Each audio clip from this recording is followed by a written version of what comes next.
Hey all, Pixel here, Improbable Garage, and we're going to be doing some logistics space stuff this time, which is that I have this fairly generous garage, 25 feet by 23 feet, but I have crammed it absolutely full of stuff. I've done a lot to fit as much as I can in here, but I've really just kind of reached the limit, and I've reached a problem where what I have in here is keeping me from using the space optimally.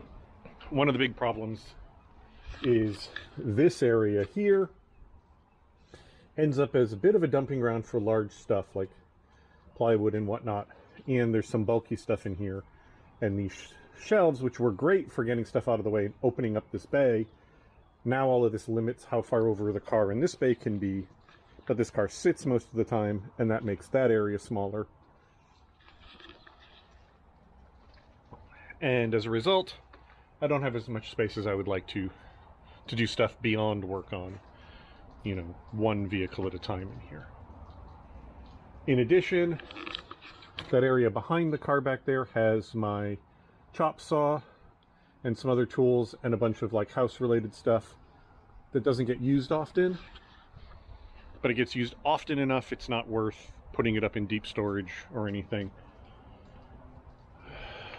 I wanted to expand this garage in that direction for a bunch of reasons, logistical and financial. That's not in the cards, but I really want more space. And what I managed to do, I've been looking for options, is I managed to score a pretty terrible but more or less watertight shipping container, very cheap. It's a 20-footer, so you can see my neighbor has a 40-footer. It's going to be about half the size. And it's going to go in this dead zone over here. When we bought the house, there was an old garden there, like vegetable garden. We tried planting in it. It worked okay, but not great, mostly because that his bin kind of shaded it a little, which no shade on him, literally or figuratively. But the space wasn't super useful. We had, and we've already been working out here on stuff related to this, but you've seen in the past we've had the two raised garden beds over here. For a variety of reasons, those didn't work super great. So what we're doing is ripping everything out here, regrading all back there, and we're going to put the shipping container back there. And then once that happens, I've got to work on the container to get it nicely, fully watertight, decent looking, you know, usable inside and whatnot. I'm mostly recording this because I forgot to record anything earlier and I don't want to lose anything more. But yeah, we've already taken one trailer load of scrap, odds and ends stuff I had laying around and whatnot, and gotten rid of that. It's really hard as a hoarder, useful stuff hoarder sometimes, to be like, oh, these pieces of metal I don't need. Ironically, there's some of it, now that things have changed the plan has changed very slightly since I did that. There's some of that I wish I hadn't got rid of, but it's too late for that now. And we ripped the beds off of these, and we had a bunch of other wood and stuff. This thing was filled to about 2 feet above its maximum capacity, maximum size. This thing was filled about 2 feet above its edges, and that all gotten rid of. So with that, we're in much better shape here. But today is Sunday. Next Friday is when it's being delivered. So before then, I have to clean all the crap out of here. I need to get these knocked down. A bunch of this dirt is going into new, smaller beds that are over in the yard over there. And then that area where it's going to go needs to get flattened out. Right now it's very lumpy and bumpy there because we pulled the dirt out to make these and never really cared about getting it right. I already know that I'm not going to be able to really properly tamp down the earth in the time we have, so it is going to sink somewhat. So I've already basically resigned myself that I'm going to put it on pavers or something, but it's probably going to settle, and at some point I'm going to have to jack it up and re-level it. That's already part of my acknowledgement of the plan, so that I don't stress about getting it all perfect right now. I just know that, yeah, you'll probably have to re-level it later. That'll be fine. Okay, so this has absolutely nothing to do with the video that I was filming. and I don't know how visible it will be down there. But my friend Chris just stopped by a little while ago because he rented a U-Haul to haul parts Vanagon home. And he wanted to check the tire pressure because something seemed off. And we discovered that one of the rear inner duals had no valve core in it at all. So I'm going to move out of the way. And clearly hasn't for a while. So they rented him a U-Haul with no valve core, so a completely flat inner dual. It's been flat for quite a while. So we called the U-Haul roadside. They said they'd send someone out. And a guy just showed up in a BMW 5 Series to change the tire. Shit you not. Another day. Yeah. So to quickly follow up on that last little bit. So I literally kicked the guy off my property because he was taking a 1.5 ton Little Harbor Freight pump jack, putting a similarly scaled bottle jack on top of it, sliding that under the truck. Now, dual rear wheel 20-foot U-Haul truck, and trying to jack the truck up like that. After the second time it fell off that monstrosity, I literally told the guy to get off my property because it was a danger. So my friend had to get in touch with U-Haul again, explain to U-Haul what kind of lunatic they'd sent out. And at 4 in the morning, a proper tire place showed up and changed the tire out. By then my friend had, slept for a little bit, and then as that happened, he slept, in the guest room until some reasonable hour, and then headed out. I have rented this little thing. Tried to rent it last night, got it home, got it all unhooked, blah, blah, blah, was ready to pull it off the trailer saver. They gave me the wrong key, and by the time I got it back over there to find the right key that fit it, it was dark, so I returned it. Guy told me he was canceling my contract, refunding me my money. Went this morning to rent it again. There's a different guy there who told me he'd canceled someone else's month-long contract and left mine open. So if I hadn't gone back to get it this morning, as far as U-Haul would have been concerned, I would still be renting this thing that was sitting in their yard. So fortunately, that guy was cool. He's giving me a discount on it, but I just took out the worst of this bed and the little pile over there to move over there. I think those are full now, those two beds. So now it's flatten this all out and get it, reasonably level for a container. Made massive improvements over here. This is way flatter. This area was the really low spot, and it definitely still needs some, but I'm getting it. I had to rip a collapsing little 5 or 6 brick tall wall off over here, and unfortunately this is our biggest problem. This is Japanese knotweed. It's an invasive bamboo like stuff, but not useful like bamboo, and it sends out deep runners that then pop up, and this whole area was full of it. My partner ripped it all out a couple days ago, but you could see it wants to send out more. So they also had to dig it out around there.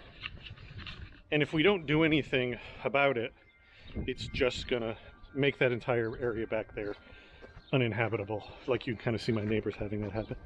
So what we're doing, this is 1/2 inch or 3/4 inch, I don't remember what. What we're gonna do is, once we get this all flattened down here, we're gonna scrape off 1 inch or 2 of dirt, lay that down horizontally, and then put the dirt back on top of it. And what that does is it sends out its runners fairly deep. So they're going to come in under that, try to grow up through it. And because, it's this big coming out of the ground, it's going to choke itself on that. It's just going to grow up between it. And then as it grows bigger, it'll choke itself, in whatever square it came through and kill itself off.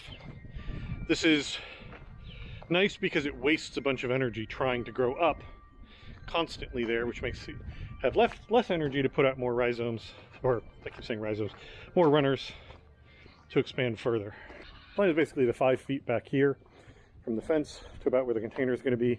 It's going to get that, and then the rest of the roll we have is going to go as far forward on the container as possible. If that's not enough later, if it gets past that, I can always dig down and add more, but it'll be towards the front of the container where it'll be easier to deal with. Okay, and I'm basically done. It's back on its trailer, it's hosed off. My driveway is now covered in mud, but we're basically done here. It's not perfectly level. because I'm not literally the first time I've ever run one of those. So it just kind of reached a point where I think I was causing more problems than I was solving, but it's definitely massively better here. There's lumps and bumps, but it's nothing like what it was before. And we've cleared out all the knotweed and everything. This is obviously going to get covered. We were just cutting it to size. So yeah, once we get that buried and I buy some pavers, which I'm probably going to do while I'm at Home Depot returning that, we're ready for the unit to show up. We are ready for install. Everything that's going to be done is done. The mesh is in and cover it up as best as we could with whatever we had. There's still some bare spots. I don't really care. So it's being delivered tomorrow. I was able to convince the guy not to show up at 6:45 in the morning, so he's showing up at 7, which is the latest I could get him to show up. So that'll be interesting, and we'll catch it there. Here. My partner's going to be filming because I'm going to be kind of watching and guiding if need be. Okay, I'm going to do this as a voiceover because I can't speed this up into a full time lapse because she moved around enough that it would make you seasick. So basically, turned out I talked to the guy afterwards, and he used to do tow truck driving, which probably is part of why he could do this with relative ease, but he was able to basically just back it straight into position, even though they'd warned me there might be a problem because of the pear tree we have in front. He had absolutely no problem. Got it in place, dropped it down.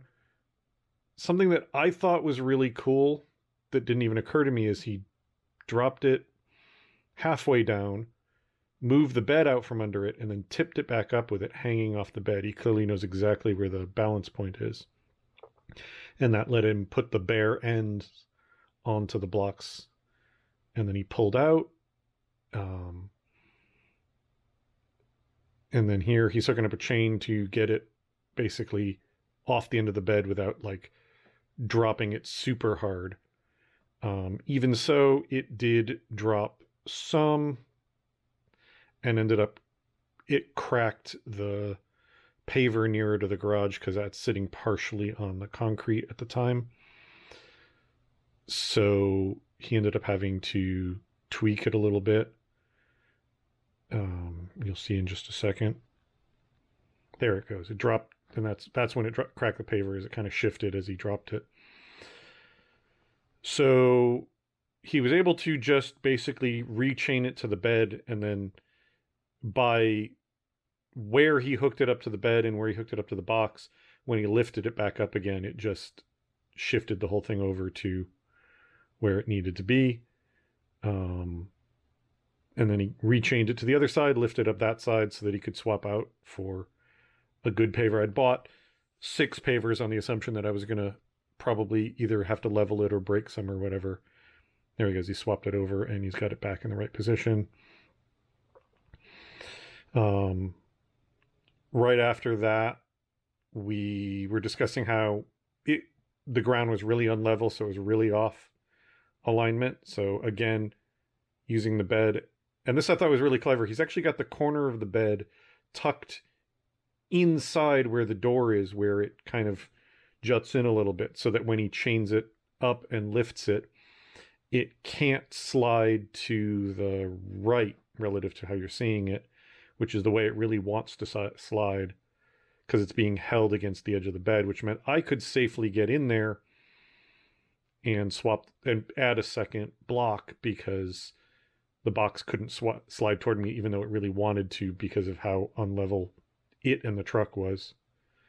And then there we go. It's in its spot. Alrighty, let's take a slightly closer look at this thing now that I own it. So, still stinks in here. So yeah, the whole inside right now stinks of like bug spray or something. So I'm gonna get my big fan as soon as we're done this and get air really circulating in here. But let's see if I can survive it. Yeah, so there is rust in the roof, but I'm pretty sure all of it is just, by and large, just scratches and stuff. That corner is pretty crunched up. I haven't yet been up on top. I should probably do that, but I'm not too worried about it. Worst case, if it has some minor spots, I'll patch them, and then the whole roof is going to get coated in like that silver aluminum thick paint stuff, both to seal it all. Nope, we're getting the thing first. Holy shit. It still absolutely reeks of bug spray in there. So what I'm going to do is put on one of my spray painting masks and see if that's good enough that I can get in there and pressure wash, because if they sprayed it with something, unless I clean it off the walls, it's still going to always absolutely reek like that in there. So I'm going to give that a shot.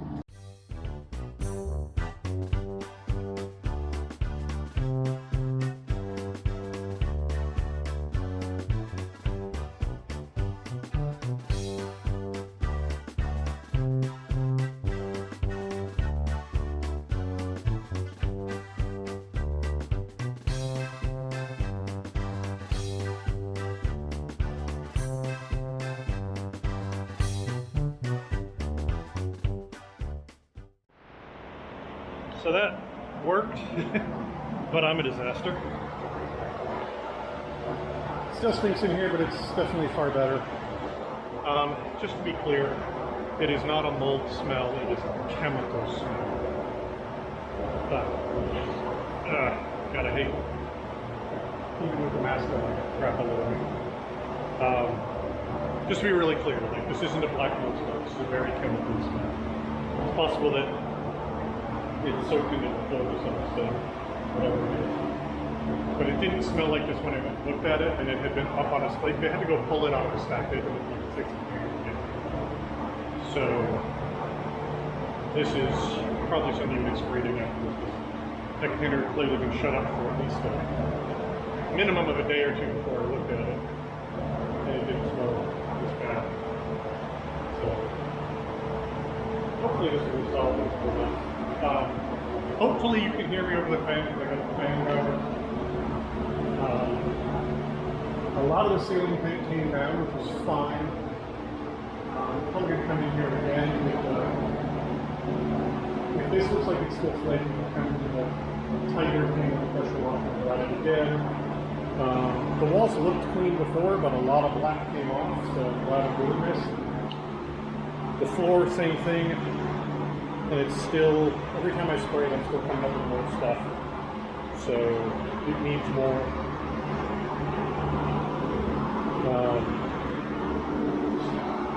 So we can see this corner needs a bunch of work. Something's going on there. I don't know if that's just came in from there or if there's more going on. It's not coming from the ceiling that I can tell, but I may have to do some floor repair there as well. This side, that's bashed up, it doesn't seem to be rusted through. The floor, the ceilings, this is the area where the ceiling is a bit rougher. Again, I don't know if these are just dents from above or what. We'll look into that more. There's a big repair that happened here at some point in its history. Rust through over here that's going to need to be addressed. Again, little spots all over the ceiling, most of which I think are just scratches and whatnot. Big dent there. I'm not really worried about the dents, other than I might bash some of the, like this whole section's kind of bowed. I might try and bash that out. Rusty around that pocket, but it doesn't look like it's rusted through. Prior repair there, rotted through there, rusted through there. That I think might have rusted through. That may or may not be rusted through. A lot of denting through here. Some rust over here, then I think that's, actually I think I've already showed you that. It's a lot of spots, but it should be easy, especially if I can get matching corrugation. Something that I didn't know, and I'm only now learning, is that there's different corrugations on different containers. This is an older one with a tighter corrugation, whereas the newer ones, like my neighbor has here, have more of a 45-degree corrugation. Probably reduces rust. So I'm going to have to see if I can get this kind. If not, I'm going to have to do it out of just sheet metal. And then again, the doors, every single hinge has rust. The driver pointed something out to me. He says, do this one at a time, but cut these welds, swing this hinge aside, do your repairs, swing the hinge back, weld it back on again is way easier than trying to work around the hinge. The latches all work. One of them, I think.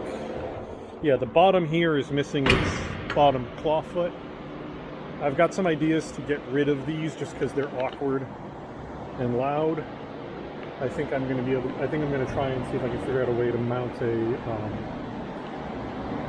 deadbolt or a latch or something right in this section of the door, and then have this, either have the latches on this door or put pin latches top and bottom on the inside of this door, and then basically just always use this one, very rarely open that one. On the outside, lots of surface rust. It's all going to get ground down and painted. Lots of weird little shit that's happened to it over the years. But the main rails and stuff are all nice and solid. Oh, I'm going to crack that, putting it in. Same thing over here. Generally rough, but nothing dire. Again, like I said, yeah, see, this corner took a hell of a whack somehow and has some rust, so that's going to be an interesting repair. Originally, when I was planning it, I wanted it as tight as possible to the house, but when he was placing it, this is kind of where he could get it. And in retrospect, I actually like that I've got, this is not as bad as I thought it was going to be. I thought it was going to be like super cramped on both sides, but I can walk both sides with relative comfort. It gets a little weird at the end because the whole thing's cocked. He followed the concrete over there, and it turns out that the concrete isn't quite straight, so last thing, I'm gonna go get the ladder and see what the roof looks like. Alrighty, up on the roof.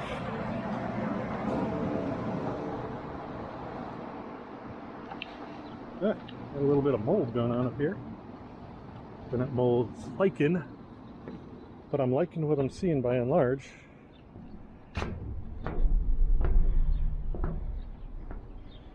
Yeah, I don't see anything that scares me. This is that corner I was worried about, and that's definitely all, yeah, this is all solid up here. Some dents and stuff, but there's no rust at all. This is just going to need a real thorough scrubbing and pressure washing. Some paint. It'll be fine. This little corner is the only thing that bothers me even slightly, and that's just because water will collect there. So I'm going to have to make sure to weatherproof that really well, because there's no way I'm hammering that smooth again. But cool. The one thing I was even slightly worried about. Not an issue at all. Cool, cool, cool. That was my one big fear, and there's nothing to be afraid of. Alrighty. I just shut the fan off briefly so that I could do this bit, but it's pretty much drying here. I just want to really make sure I get all the moisture out. It is way more tolerable in here than it was before. I couldn't even stand in here before. And now I can still smell that smell, but it's nowhere near as bad. I have a feeling I'm gonna have to scrub and then seal these floors somehow, just to really mitigate that, because it's clearly not just in the air. I think it might, whatever it is, may have soaked into the wood. But let's take a little bit of a look. And so this corner is still an absolute disaster. This wood is pretty rotten. This all is pretty rotten actually through here. Looks like the metal's not that great. So I'm probably gonna end up cutting a section out of the floor here, fixing all of this, and then just putting another patch in. There's like that to support there, so I should be able to solve this whole problem with one patch, maybe, you know, one beam, maybe two at the most. There's definitely rust all along here, but if I seal this up, I should be okay.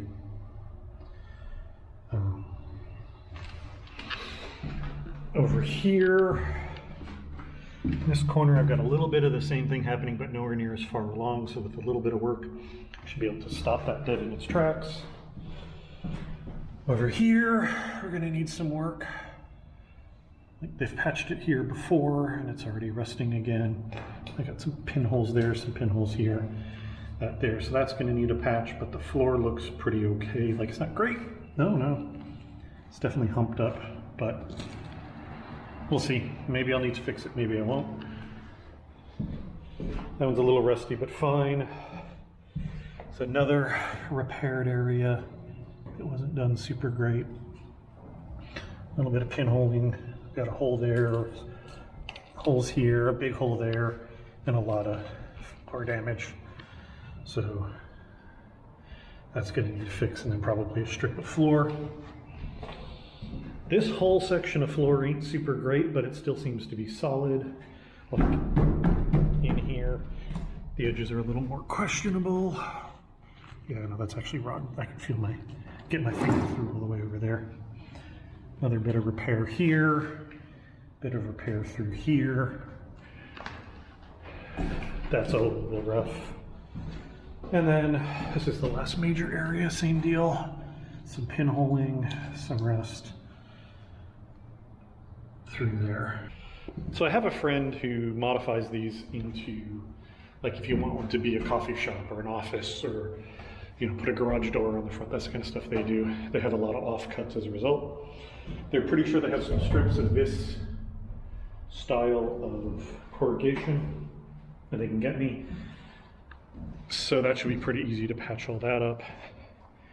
And then on the doors, I'm gonna need to fix around all of these hinges. This door's not as bad as the other one is, but none of that is dire yet. So with some patching and fixing, that should be fine. The doors themselves are still plenty solid. A little bit of rust at the bottom, but not rot. And then around where they welded this on is a little bit rough as well. So that's gonna need a little bit too. So it needs work, but it's not terrible. It's nothing structural, nothing affecting the top of it. So now I have a container. Now I need to make it decent, which will probably be a whole episode. And then I need to move a bunch of stuff in here, fit it out with both shelving and the things from the shop that I'm moving into here. So it'll make a couple more appearances. So, but this is it for now, because I got to get that metal and some other supplies before I can move forward. So we're going to end things here. Thank you all very much for watching, and I'll talk to you later. Bye.